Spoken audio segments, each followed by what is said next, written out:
ঊর্ধ্বমুখী কৃষ্ণচূড়ার তলায়, যেখানে আগুনের ফুলকির মতো এখানে ওখানে জ্বলছে অসংখ্য রক্তের ছাপ, সেখানে আমি কাঁদতে আসিনি।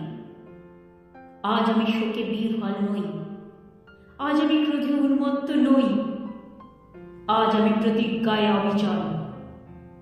যে শিশু আর কোনোদিন তার পিতার কোলে ঝাঁপিয়ে পড়ার সুযোগ পাবে না, যে গৃহবধূ আর কোনোদিন তার স্বামীর প্রতীক্ষায় আঁচলে প্রদীপ ঠেকে দুয়ারে দাঁড়িয়ে থাকবে না, যে জননী খোকা এসেছে বলে উদ্দাম আনন্দে সন্তানকে আর বুকে জড়িয়ে ধরতে পারবে না, যে তরুণ মাটির কোলে লুটিয়ে পড়ার আগে বারবার একটি প্রিয়তমার ছবি চোখে আনতে চেষ্টা করছিল, সে অসংখ্য ভাই বোনদের নামে আমার 1000 বছরের ঐতিহ্যে লালিত, যে ভাষায় আমি মাকে সম্বোধনে অভ্যস্ত, সেই ভাষা ও স্বদেশের নামে এখানে বিশ্ববিদ্যালয়ের উন্মুক্ত প্রাঙ্গণে আমি তাদের ফাঁসির দাবি নিয়ে এসেছি, যারা আমার অসংখ্য ভাই বোনকে নির্বিচারে হত্যা করেছে। ওরা 40 জন কিংবা আরো বেশি, যারা প্রাণ দিয়েছে ওখানে রমনার রৌদ্রদগ্ধ কৃষ্ণচূড়ার গাছের তলায়, ভাষার জন্য, মাতৃভাষার জন্য, বাংলার জন্য, যারা প্রাণ দিয়েছে ওখানে একটি দেশের মহান সংস্কৃতির মর্যাদার জন্য, আলালের ঐতিহ্য, রবীন্দ্রনাথ, কায়কোবাদ, নজরুলের সাহিত্য কবিতার জন্য, যারা প্রাণ দিয়েছে ওখানে পলাশপুরের মকবুল আহমেদের পুঁথির জন্য, রমেশ শীরের গাথার জন্য, জসিমউদ্দিনের সজনবাদিয়ার ঘাটের জন্য, যারা প্রাণ দিয়েছে ভাটিয়ালির বাউল, কীর্তন, গজল, নজরুলের খাঁটি সোনার চেয়ে খাঁটি আমার দেশের মাটি, এ দুটি লাইনের জন্য, দেশের মাটির জন্য। রমনার মাঠের সেই মাটিতে কৃষ্ণচূড়ার অসংখ্য ঝরা পাপড়ির মতো 40টি তাজা প্রাণ আর অঙ্কুরিত বীজের খোসার মধ্যে আমি দেখতে পাচ্ছি তাদের অসংখ্য বুকের রক্ত। রামেশ্বর, আব্দুস সালামের কচি বুকের রক্ত, বিশ্ববিদ্যালয়ের সবচেয়ে সেরা কোনো ছেলের বুকের রক্ত। আমি দেখতে পাচ্ছি তাদের প্রতিটি রক্তকণা রমনার সবুজ ঘাসের উপর আগুনের মতো জ্বলছে, জ্বলছে আর জ্বলছে, এক একটি হীরের টুকরোর মতো। বিশ্ববিদ্যালয়ের সেরা ছেলে, 40টি রত্ন, বেঁচে থাকলে যারা হতো পাকিস্তানের সবচেয়ে মূল্যবান সম্পদ, যাদের মধ্যে লিঙ্কন, রলা, আরাগো, আইনস্টাইন আশ্রয় পেয়েছিল, যাদের মধ্যে আশ্রয় পেয়েছিল শতাব্দীর সভ্যতার সবচেয়ে প্রগতিশীল কয়েকটি মতবাদ। সেই 40টি রত্ন যেখানে প্রাণ দিয়েছে, আমরা সেখানে কাঁদতে আসিনি।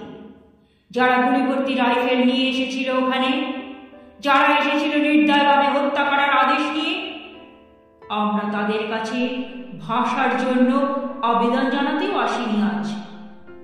আমরা এসেছি খুনি জালিমের ফাঁসির দাবি নিয়ে।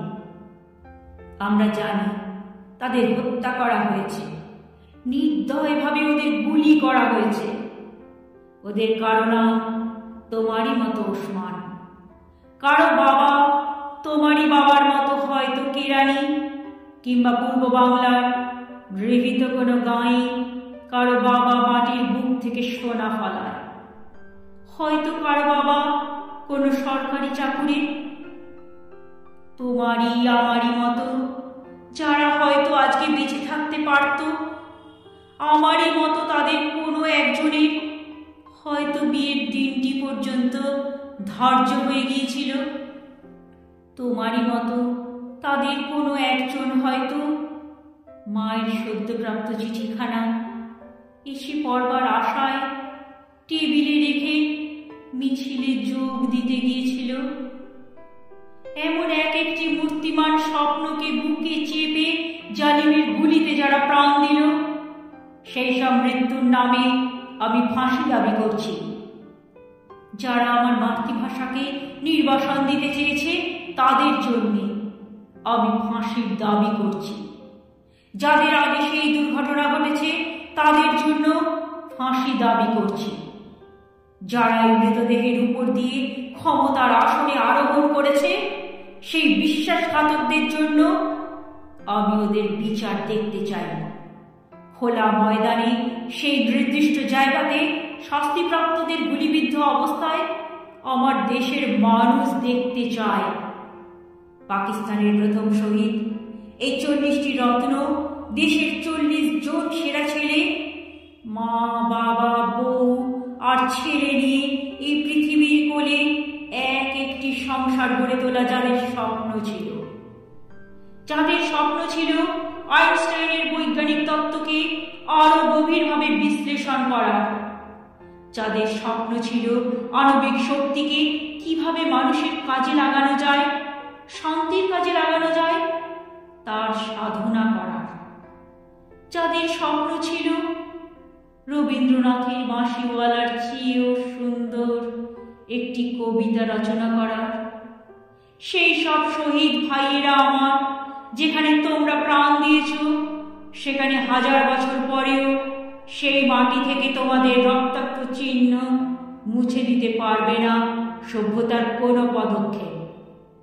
যদিও অসংখ্য মিছিল অস্পষ্ট নিস্তব্ধতাকে ভঙ্গ করবে একদিন, তবুও বিশ্ববিদ্যালয়ে সেই ঘণ্টার ধ্বনি প্রতিদিন তোমাদের ঐতিহাসিক মৃত্যুক্ষণ ঘোষণা করবে।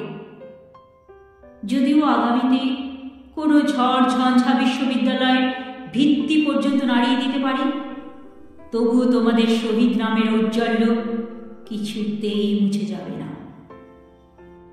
খুনি জালিমের নিপীড়নকারী কঠিন হাত কোনো দিনও চেপে দিতে পারবে না তোমাদের সেই লক্ষ্য দিনের আশাকে, যেদিন আমরা লড়াই করে জিতে নেব ন্যায় নীতির দিন। হে আমার মৃত ভাইরা, সেই দিন নিস্তব্ধতার মধ্য থেকে তোমাদের কণ্ঠস্বর স্বাধীনতার বলিষ্ঠ চিৎকারে ভেসে আসবে। সেই দিন আমার দেশের জনতা খুনি জালিমকে ফাঁসির কাষ্ঠে ঝুলাবেই ঝুলাবে। তোমাদের আশা অগ্নিশিখার মতো জ্বলবে প্রতিশোধ এবং বিজয়ের আনন্দে।